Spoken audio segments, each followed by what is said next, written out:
សួស្តីអ្នកនរគ្នាជួបជាមួយខ្ញុំម្ដងទៀតហើយខ្ញុំមកសកេអញ្ចឹងវីដេអូនេះគឺយើងបន្តទៅលើមេរៀនLinux របស់យើង part 2 episode 2អញ្ចឹងក្នុងមេរៀននេះគឺខ្ញុំនឹងបង្ហាញអំពី command line មួយចំនួនដែលយើងអាចបង្កើតទៅលើ directory បង្កើតទៅលើ file ទៅលើការ remove file ទៅលើការ edit អីផ្សេងៗនៅក្នុង Linux ជាសារតែយើងធ្លាប់រៀនទៅលើ Windows Server គឺយើងមាន interface អញ្ចឹងនៅលើ Linux គឺយើងប្រើ command line សុទ្ធអញ្ចឹងខ្ញុំនឹង command line មួយចំនួនឲ្យអ្នកនរគ្នាដឹងហើយខ្ញុំមានជា example command line មួយចំនួនទៀតដែលខ្ញុំអាចនឹងចាប់វីដេអូនេះនៅក្នុង comment ឬមួយក៏នៅ description ឲ្យយើងឃើញដូចគ្នាដែរអូខេអញ្ចឹង Linux របស់យើងតារាងលើកមុននេះបាទខ្ញុំសុំចាញ់ពីនឹងសិនទៅបាទ exit អូខេអញ្ចឹងអ្នកនរគ្នាមុននឹងចូលដល់កន្លែង Linux នេះខ្ញុំសូមបង្ហាញអ្នកនរគ្នានេះសិនបាទយើងមាន command line មួយនោះដែលយើងអត់ទាន់ដឹងអូខេអញ្ចឹងនៅលើនេះយើងមានជាការដាក់ root ដូចខ្ញុំមុនហ្នឹងអញ្ចឹងដែលយើងសរសេរនៅក្នុង root អាចនិយាយបានថាវានៅលើគេបំផុតឯ root ហ្នឹងអូខេអញ្ចឹង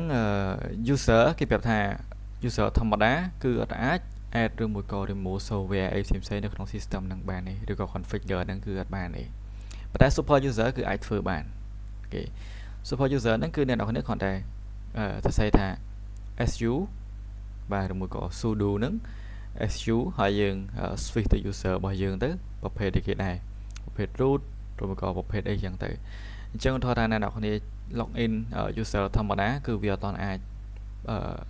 change ឬមួយក៏ remove software អីបានទេតើអ្នកនរគ្នាប្រើ sudo អូខេ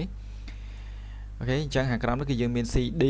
អ្នកនរគ្នាធ្លាប់ដឹងហើយ cd របស់យើងនេះថាយើងធ្វើម៉េចយើងទៅកាន់កន្លែងដែលយើងត្រូវទៅសេយើងរត់ទៅកាន់ directory មួយណាយើងរត់ទៅកាន់ parent មួយណាចឹងទៅអូខេ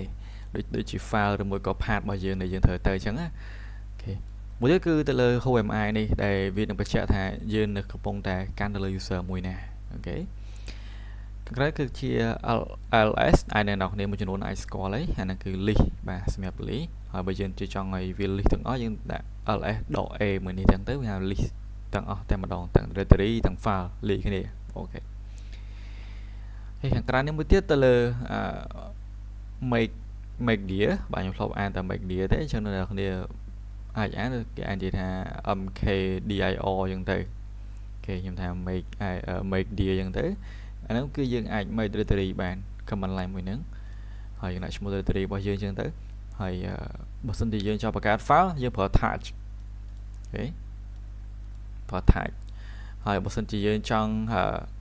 display ទៅលើ touch ទៅលើ file ដែលយើងមកបង្កើតហ្នឹងថាវាមានអីគេខ្លះនៅក្នុងហ្នឹងយើងប្រើ cat មួយនេះមិនមែនឆ្មាណា cat នេះcommand line អាចនិយាយបានថាជា cat ឬក៏យើងអាចនិយាយថា cat តែម្ដងទៅអាហ្នឹងយើងសេទាំងទៅលើ vi អញ្ចឹង vi ហ្នឹងគឺយើងអាច edit អាចអីនៅលើ Linux បានដែលយើងសរសេរ vi ហើយយើងទៅលើ file មួយហ្នឹងអញ្ចឹងទៅដើម្បីយើងអាច edit អីបាននៅក្នុង file មួយហ្នឹងអូខេមកទៅ history នេះយើងអាចមើល history របស់យើងដែលយើងបាន command line បានឬបើអ្នកនរគ្នាតែការ clear history អ្នកនរគ្នាចុចលើ history ហើយដក clear ដក c អញ្ចឹងទៅអូខេអញ្ចឹងថ្ងៃហ្នឹងគឺយើងនឹងបង្ហាញអំពីរបៀបក្នុងការបង្កើត file ក៏ដូចជាការចូល edit នៅក្នុង vi អញ្ចឹងទៅបាទអូខេអញ្ចឹងខ្ញុំនឹងបង្ហាញតែម្ដងខ្ញុំ login localhost ខ្ញុំ login ជាប្រភេទ admin អញ្ចឹងខ្ញុំប្រើ root តែម្ដងបាទអញ្ចឹងយើងដឹងមុនអីមិញគឺយើងប្រើ root ឥឡូវយើងប្រើ su root តែម្ដងយ៉ាច្រឡំយើងប្រើ root សិនមកដើម្បីយើង login ក្នុង root អញ្ចឹង y password អូខេខុសចាំតិចខ្ញុំអាចនឹង y password ខុសអូខេអញ្ចឹងចូលបានហើយយើងប្រើ su មកyes sudo អូនេះវាអត់ស្គាល់ដូចកាលីLinux អញ្ចឹងខ្ញុំប្រើ su root ចេះមើលអូខេអញ្ចឹងអ្នកនរគ្នានៅពេលដែលយើងចាប់ផ្ដើមក្នុងនេះគឺ root របស់ខ្ញុំ run នៅលើ root អញ្ចឹងយើងសាកតេស្តក្នុងការបង្កើត file មួយអូ អូខេចុះបង្កើត file គឺយើងប្រើ touch ខ្ញុំដាក់ធំចេះហ្មងទៅអូខេខ្ញុំប្រើ touch ចឹង touch យើងបង្កើត file មួយ file អីគេដែរខ្ញុំមកថតថាខ្ញុំដាក់ test1 អូខេ txt អូខេចឹងយើងចង់ថា file ណាបង្កើតមកជោគជ័យអត់យើងប្រើ list អូខេ list ចឹងយើងដឹងអី ls អូខេចឹងយើងដឹងអីមាន test1 ចឹងទៅអូខេ so ចឹងនៅពេលដែលអ្នកនរគ្នាចង់បង្កើតបន្ថែមទៀតឧទាហរណ៍ថាខ្ញុំចង់បង្កើត file ទៀតបាទ test2 អូខេ test3 អូខេចឹងនៅពេលដែលយើង release យើងឃើញមកទាំងអស់អានេះជាបង្កើតរួមគ្នាចឹងទៅអ្នកនរគ្នាឃើញអក្សរ add នោះអត់អក្សរ add ខាងមុខហ្នឹងវាបក Q ដោយសារអីវាជា directory អូខេ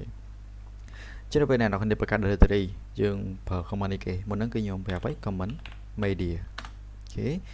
ខ្ញុំប្រើឲ្យគេដែរ media នេះខ្ញុំប្រើ directory មួយឧទាហរណ៍ថា profile អូខេចឹងយើង list មកយើងឃើញ profile របស់យើង directory របស់យើងចឹងទៅអូខេចឹងឥឡូវយើងចេះបង្កើត file នៅពេលដែលអ្នកគ្នាត្រូវការ edit លើ file មួយហ្នឹងយើងប្រើអីគេចឹង file មួយហ្នឹងមិញគឺយើងប្រើ vi អូខេយើងប្រើ vi អញ្ចឹង vi របស់យើងចង់ edit ទៅលើ test1 អូខេអញ្ចឹង command line សម្រាប់ការ edit ទៅលើ test1 នេះអ្នកនរចុចយក i ជាអក្សរ i មកវាស្មើនឹង insert អញ្ចឹង insert ហ្នឹងគឺយើងអាចសរសេរក្នុងហ្នឹងបានតោះណាអញ្ចឹងឥឡូវយើងសាកមួយទៅឧទាហរណ៍ថាpro who are you អញ្ចឹងទៅឧទាហរណ៍អូខេអញ្ចឹងពេលយើងសរសេរអញ្ចឹងហើយយើងចង់ save file មួយហ្នឹងអញ្ចឹងក្នុងការ save អ្នកនរគ្នាត្រូវបើកslash 2បើខ្ញុំដឹងថា slash 2ឬមួយក៏អីទេអានេះយើងenter មកអូខេអញ្ចឹងយើងប្រើអាកតុយ2នេះប្រើកតុយ2នេះដើម្បីអីដើម្បីយើងដាក់អក្សរបានអញ្ចឹងអក្សរយើងមានអក្សរ O ជាអក្សរ O ហ្នឹងបានន័យថាវា save file ហើយបើសិនជាអក្សរ X វាបានន័យថាវា save ហើយវាចេញពីកន្លែងហ្នឹងតែម្ដងណា save ហើយ and exit បើសិនជា O វាត្រូវតែ save file មួយហ្នឹងអញ្ចឹងឯងអញ្ចឹងឥឡូវយើងចង់ save ហើយយើងចេញពីហ្នឹងអញ្ចឹងបាក់អក្សរ X មកយើងអូខេមកអញ្ចឹងបានអញ្ចឹង command របស់យើងគឺចប់ហើយចូលដល់ command បន្ទាប់យើងចង់ដឹង list មុនហ្នឹងយើងនៅមានធម្មតាមកយើងដឹងអី vi របស់យើងអាច edit បានអញ្ចឹងឥឡូវយើងចង់ទៅមើល file test របស់យើងមិញហ្នឹងថាយើងសរសេរហ្នឹងវា save បានជោគជ័យអត់យើងប្រើ cat ទៅលើ test1 អូខេ pro who are you អូខេអញ្ចឹងយើងឃើញហើយកន្លែងនេះចាខ្ញុំចុចខុស key អធិស្ឋានអូខេអញ្ចឹងនៅពេលដែលយើងឥឡូវយើងដឹងហើយកន្លែងនេះខ្ញុំសុំ clear ទៅអញ្ចឹង clear យើងប្រើនេះធម្មតាអូខេឥឡូវយើងសាក check history ដែល command ដែលយើងបានចុចខ្លះអីគេដែរ history អាច check មើលបានអូខេអញ្ចឹងយើងមាន10ជាមាន53អាចមើលបានមាន exit មាន make media មានអីចឹងទៅអូខេយើងចង់ click history ហ្នឹងបើសិនយើងអត់ clear ទេនៅពេលដែលអ្នកនរចុចសញ្ញាឡើងលើនៅលើ keyboard របស់យើងហ្នឹងវាមានមកទាំងអស់តែម្ដងណាបើមកយើងចង់ធ្វើអីចឹងទៅមានអ្នកមកលេខលើ user ហ្នឹងគេដឹងដូចគ្នា so ឥឡូវខ្ញុំចង់ clear ចុច history ដក clear អូខេជាងឥឡូវយើងសាក check history ម្ដងទៀតអូខេបាត់ហើយ history មានមួយហ្នឹងទេ so ចឹងឥឡូវយើងមើល ls របស់យើងអញ្ចឹងមុនហ្នឹងគឺយើងអាច make media យើងបង្កើត file យើង cat file ឬមួយក៏យើងមើលក្នុង file មួយហ្នឹងហើយយើងអាច vi លើ file ដែលយើងអាច edit បានអញ្ចឹងឥឡូវយើងសាក vi នៅក្នុង directory ម្ដងអូខេ so ចឹងឥឡូវខ្ញុំ vi លើ profile អូខេចឹង vi លើ profile អានេះគឺជា directory របស់យើងដែលយើងប្រើអូខេវាមានទាំង key មួយចំនួនដែរយើងប្រើ delete យើងប្រើ all rename យើងប្រើ s sort by អញ្ចឹងទៅអូខេយើង set អត់បានទេអូ Okay, please give the directory name. So chẳng directory của nhóm. Okay.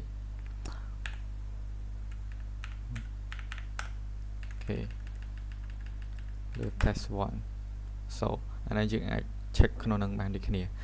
Ok, chẳng là dương tranh pi nắng quên tới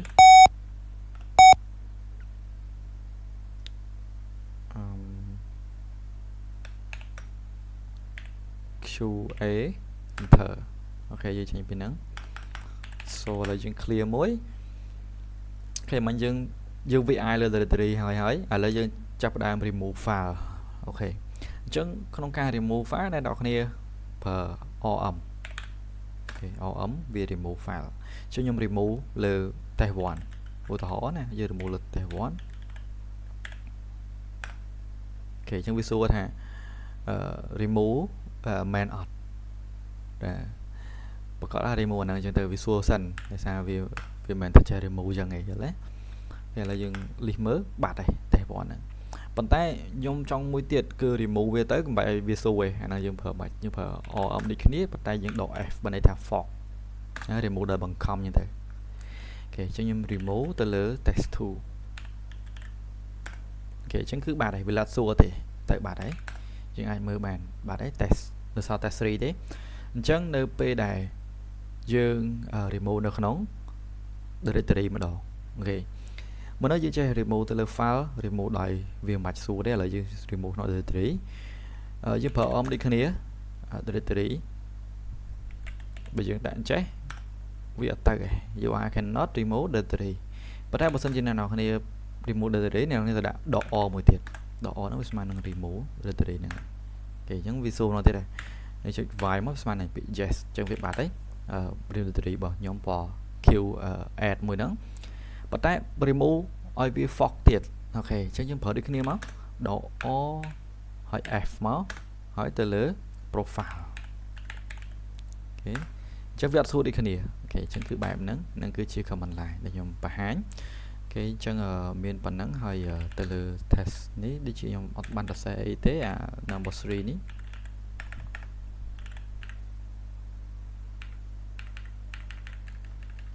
Ok admin y tế. Ok chẳng video miền bản nắng về chạy bạc card file remove file bạc card directory remove directory bà sẽ lưu vi aiហើយcomment line មួយចំនួនបន្ថែមទៀតនៅក្នុងនេះអាចរៀនបន្ថែមបានខ្ញុំតម្លាក់នៅខាងក្រោម description